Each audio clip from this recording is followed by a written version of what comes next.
नमस्कार.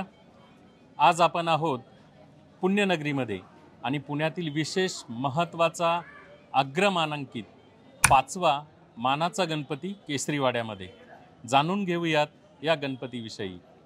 नमस्कार सर. नमस्कार सर, आपलं नाव? मी डॉक्टर रोहित टिळक. तर 5वा मानाचा गणपती नेमकी कसा आणि का? आपल्याला माहिती आहे की काय दृष्टिकोन लोकमान्यांच्या डोळ्यासमोर होता सार्वजनिक गणेशोत्सव चालू करण्यामागे. सगळ्यांना एकत्र करणं हे मूळ त्याच्या मागचं कारण होतं आणि एक लढा उभा करणं ब्रिटिशर्सच्या विरुद्ध. तेव्हा जमावबंदीचे कायदे आणि अनेक रूढी परंपरा, हिंदू मुस्लिम डिवाइड्स, इलिटरसी, अपकास्ट, लोअकास्ट बॅरियर्स अशा सगळ्या परिस्थिती असताना धार्मिक उत्सवाच्या माध्यमातून लोकांना एकत्र करावं की ज्यांना ब्रिटिशर्स काही करू नाही शकणार, त्यांचे कायदे थांबवू नाही शकणार, म्हणून ही गणेशोत्सवाला सुरुवात झाली आणि मग ती मोठ्या प्रमाणात व्हायला लागली. हळूहळू हजारोच्या संख्येने लोक त्यात सहभागी झाले. त्यानंतर छत्रपती शिवाजी महाराजांची सुद्धा जयंती एक पब्लिक फेस्टिवल करा त्यांनी सांगितलं. त्याच्यात सुद्धा हजारोच्या संख्येने लोक सहभागी व्हायला लागले. दोन्ही उत्सव एकत्र चालू करायला लागले आणि मग तेव्हा त्यानंतर हे कसबा आपलं ग्रामदैवत म्हणून पहिला मान, तांबडी जोगेश्वरी ग्रामदेवी म्हणून दुसरा मान, आणि मग ते हळूहळू क्रम जे हळूहळू बदलतही गेले. आधी जे ठरवले गेले होते, कारण जशी मंडळं आणि के बदलतात किंवा संख्या वाढली, आज आपण बघितलं तर हजारोच्या संख्येने मंडळ आहेत, त्यामुळे त्याप्रमाणे ती एक व्यवस्था बनायला लागली. मग एक त्याला महत्त्व दिलं गेलं आणि असा हा पूर्ण तसा इतिहास आहे की जो वेगळ्या वेगळ्या रेफरन्सेसनी आपण आत्ता बघितलं तर ते मान आपल्याला बघायला मिळतात. आणि केसरी गणेश उत्सव ही तीच परंपरा पुढे चालू ठेवण्याचा आजपर्यंत प्रयत्न करत राहिली. या 10 दिवसामध्ये असे कोणकोणते समाज म्हणजे प्रबोधनाचे असे उपक्रम आपण हाती घेतलेले जेणेकरून समाज शिक्षण घडेल किंवा गणेश भक्तांना त्यातून काहीतरी शिकायला मिळेल? केसरी गणेश उत्सवची एक भूमिका ही कायम होती पहिल्यापासून, म्हणजे अंगणात अगदी लोकमान्यांपासून. तेव्हासुद्धा त्यांचं आव्हान तेच होतं की गणेशोत्सवाच्या माध्यमातून समाज प्रबोधन व्हायला पाहिजे, व्याख्यानं, कीर्तनं या माध्यमातून जनजागृती व्हायला पाहिजे, ते सोशल इश्यूज उचलले गेले पाहिजे. त्या प्रकारचे कार्यक्रम हे पूर्ण 10 दिवस हे केसरी गणेश उत्सव करतं. आता ब्रिटिशर्स नाही, त्यामुळे फक्त व्याख्यानं आणि सोशल इश्यूजवर नसतात, पण सांस्कृतिक कार्यक्रम असतात. आणि या अंगणात आधीपासूनची ती परंपरा राहिली ती आतासुद्धा आहे की पूर्ण 10 दिवस भरघोस कार्यक्रम इकडे होत असतात. आणि फक्त हे 10 दिवसापुरतं नाही, पण वर्षभर केसरी गणेश उत्सव हे सामाजिक कार्यात लक्ष घालून काम करत असतं. मग रक्तदान शिबिर असेल, कधी लागेल तेव्हा मदतीला हे केसरी गणपती मंडळ हे जातं, केसरी वर्तमानपत्र जातं. त्यामुळे वेगळ्या वेगळ्या स्पर्धा ह्या भरवल्या जातात. आणि आज आपण बघितलं तर फक्त केसरी गणेश उत्सवाचं असं नाही, पण मंडळ सगळीच 10 दिवसापुरती आता मर्यादित राहिलेली नाही. पूर्ण वर्षभर ते सामाजिक कार्यात स्वतःला झोकून देतात. एकीने सगळे एकत्र येतात, जातीवाद सगळे विसरून एकत्र येतात. कोविडचं अगदी उदाहरण आपण बघितलं तर सगळे अगदी सर्व मंडळाची लोकही रस्त्यावर होती जीवाची पर्वा न करता.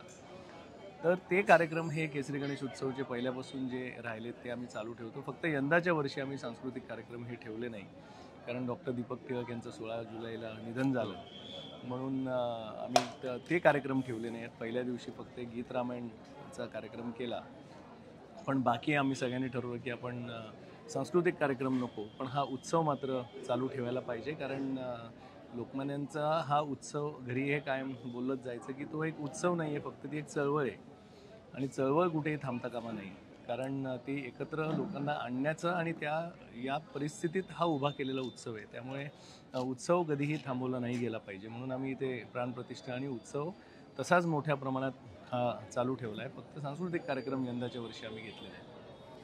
प्रबोधनाच्या माध्यमातून म्हणजे प्रबोधनाच्या ओघातूनच आपण आत्ता आपलं भाष्य केलं, तर 355 दिवस हे 10 दिवस वगळता असे काय विशेष उपक्रम आपल्या मंडळातर्फे आयोजित केले जातात जेणेकरून लोकांना त्याचा समाजाला उपयोग होतो?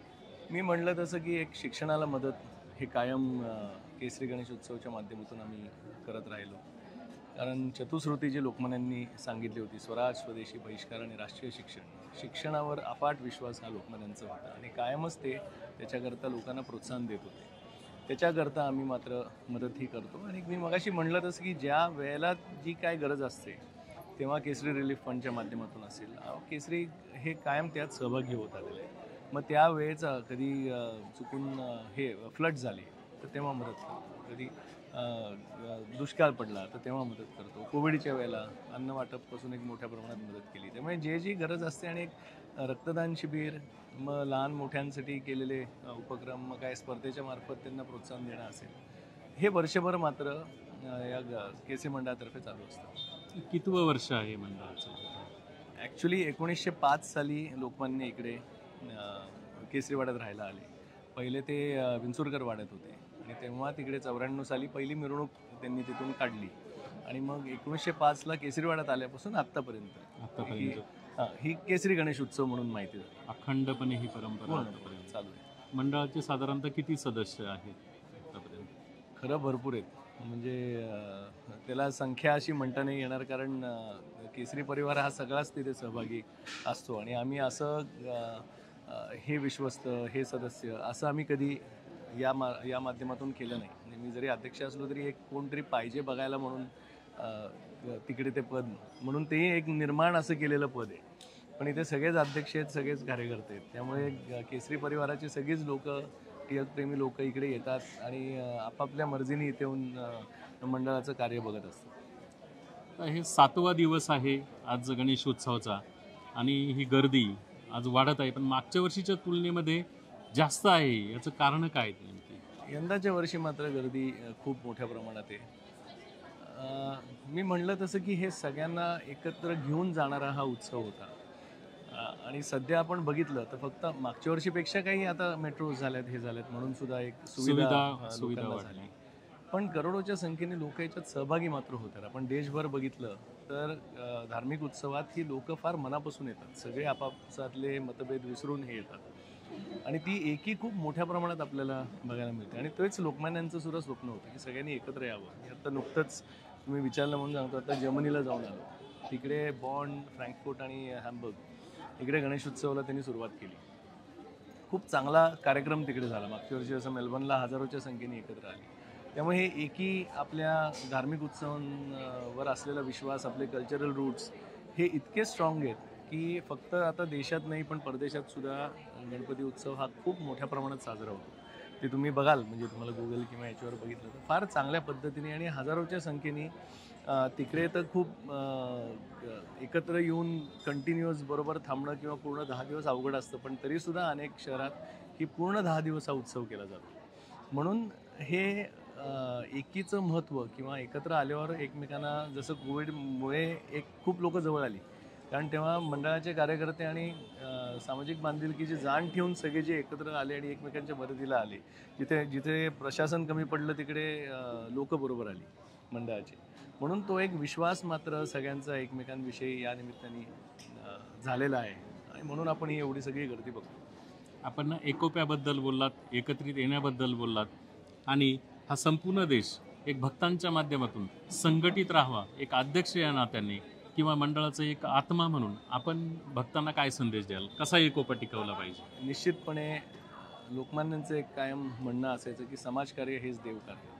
धार्मिक उत्सव साजरा करता करता सामाजिक बांधिलकीची जाण आणि वर्षभर समाजकार्य जे आता मंडळं करतायत ते लोकांनी चालू ठेवावं, एकमेकांच्या मदतीला धावून यावं आणि त्यांनीच देशाची, राज्याची ही प्रगती ही होऊ शकते.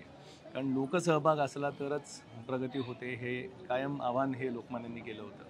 त्यामुळे तसंच सगळ्यांनी एकत्र येऊन एकमेकांना मदत करून हे देशाला अजून आपलं बलाढ्य राज्य, एक ताकदीचं राज्य कसं, आत्मनिर्भर भारत कसा बनेल याकरता मेहनत ही सगळ्यांनी करावी. आणि आपली जी संस्कृती आहे आणि जे आपल्या सर्व स्वातंत्र्य सैनिकांचं जे बलिदान राहिलेलं आहे सगळ्यांना एकत्र ठेवण्यात आणि स्वराज्य मिळवण्यात, त्याचा कुठेही विसर न पडून देता ते सुराज्य आणि त्यांचं जे स्वप्न होतं किंवा त्यांना अभिप्रेत असलेले हे जे उत्सव होते तसे आपण पार पडायचा सगळेजण प्रयत्न करू. धन्यवाद सर.